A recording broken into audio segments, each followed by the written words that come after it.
What is up, guys? So today's a day I've been waiting for a little bit.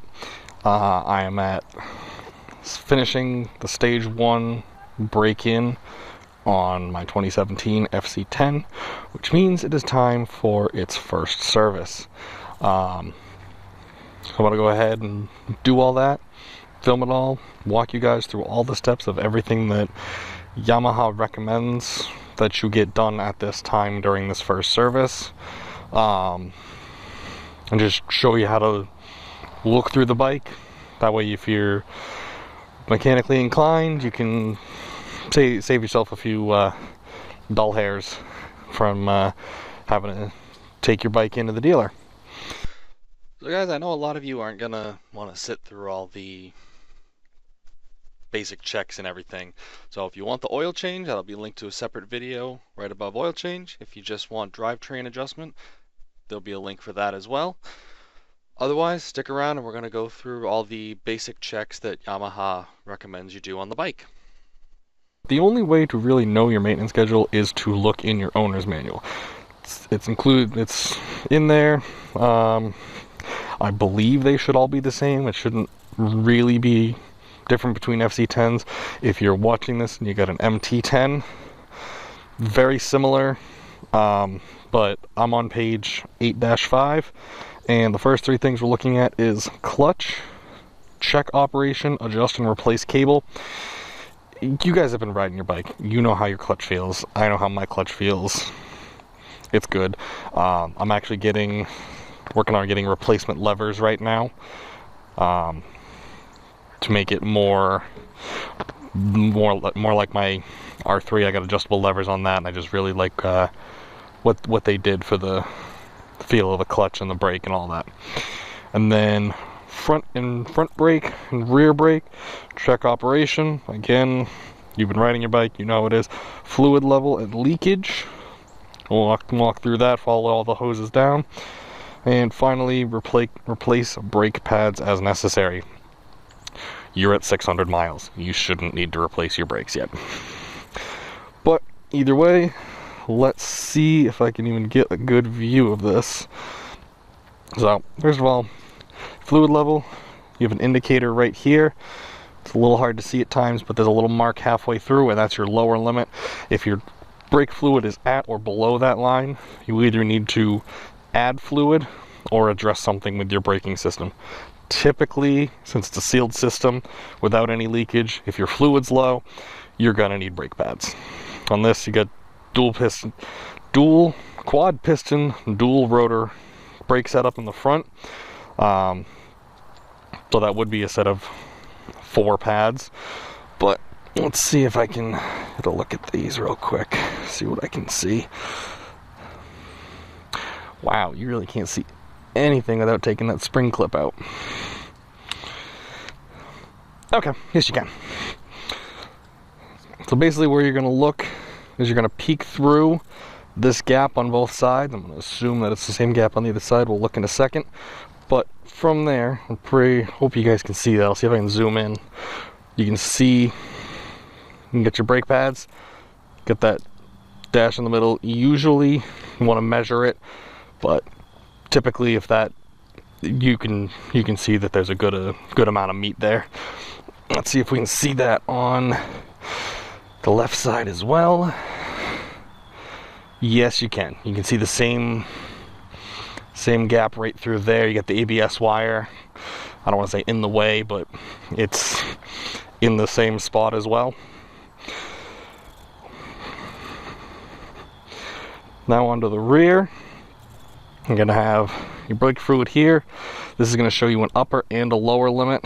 So you can see mine's right at the upper limit. Again, you shouldn't really be having any issues with any of this stuff. It's just, these are your brakes. It is a good idea to check. As we saw with the lines coming down there, there's no leakage or anything. Here, no leakage, nothing going on.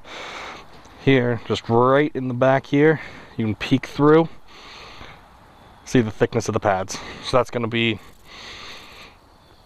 all you're going to need to check for your brakes. Obviously, like I said, operation, you've been riding the bike, you know how your brakes are working. Next, steering bearings. This says every maintenance interval, but again, 600 miles, you're not really going to be having an issue. As you guys have already seen, I've already jacked up the bike. Basically, to check your steering bearings, what you want to do is support the front end. Obviously, never support the front without lifting up the back first.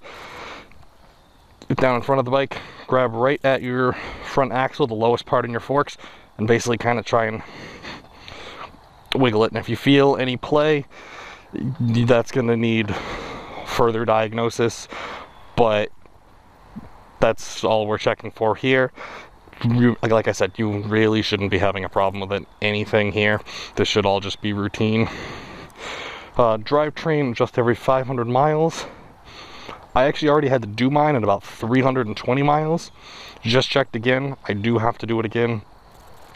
So if you're watching this video and you just picked up your bike and you're like, what am I going to have to do at 600 miles? Check your drivetrain slack before then. It'll honestly, mine felt weird. That's how I knew to even check it. The spec is 20 to 30 millimeters. Mine was at, I believe, about 48, 49 millimeters of slack. And it just, you could feel the slop and on throttle, off throttle, and all that goodness. So, adjust drive chain, my bad. And then clean and adjust, obviously. So we're going to be doing that. I already checked it. I do need this done.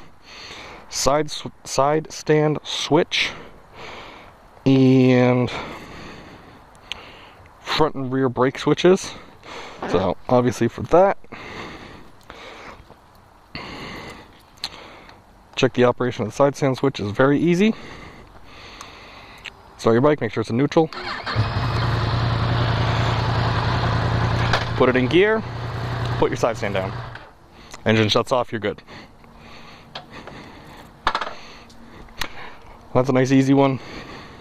This is gonna show. Okay. Front brake lever, you can see on my shed door, that's lighting up. Rear brake lever, same as well. We're good on those. So now is probably the point where a lot of you, everything that I've looked over so far is stuff that the dealer's going to look at, that is stuff that, like I said, you're not going to have a problem with it really. And they throw it in the first service and everything. They look through it. They do go through the bike and make sure that everything is exactly how Yamaha says it should be. But it's, I believe I was quoted like $450, $500 for that first service. So far I'm into this for the oil change,